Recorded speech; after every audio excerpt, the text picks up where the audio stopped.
வணக்கம் மக்களே. ஒவ்வொரு ஓட்டையும் சிந்திச்சு வாக்களிங்க. இந்த 50 வருஷமாக 2 ஆண்ட கட்சி இருக்குது. ஒன்று திமுக, ஒன்று அதிமுக. ரெண்டுக்குமே வாக்களிக்காதீங்க. ஏன் சொல்கிறேன்னு கேட்குறீங்கன்னா, 50 வருஷமாக 2 பேரும் மாற்றி மாற்றி குறை சொல்லி ஆட்சி இருக்காங்க. இந்த 50 வருஷத்தில் பெண்களுக்கும் பாதுகாப்பு இல்லை, விவசாயிகளுக்கும் பாதுகாப்பு இல்லை. விவசாயிகளுக்கு எதுவுமே செய்கிறதில்ல, மாற்றி மாற்றி சொல்லிக்குவாங்க, அவ்வளோதான். எதுவும் செய்கிறதில்ல. அதுலேயும் திமுக இருக்குது பாருங்கள், விவசாயிகளுக்கு ஒன்றுமே செய்யாது. திமுக ஆட்சிக்கு வந்ததுலேருந்து பெண்களுக்கு பாதுகாப்பே இல்லை. வெள்ளாங்குளத்தில் ஒரு பொண்ணை மிஸ்யூஸ் பண்ணிட்டாங்க, சரிங்களா? அதிக கற்பழிப்பு நடக்கிறதுல திமுக ஃபஸ்ட் இடத்துல இருக்குது. அதிகமாக இவங்க ஆட்சியில் தான் பெண்களை கற்பழிக்கிறாங்க.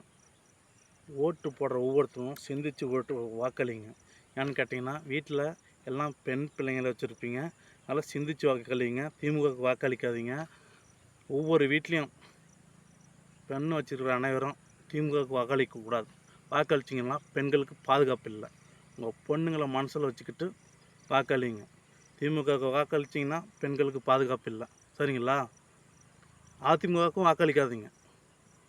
ஏன்னா அவங்களும் பாலியல் வழக்கில் ஈடுபட்டிருக்காங்க, பொள்ளாச்சி, சரிங்களா? சிந்திச்சு வாக்களிங்க. திமுக, அதிமுக 2 ஃப்ராடு கட்சிகளுக்கும் வாக்களிக்காதீங்க.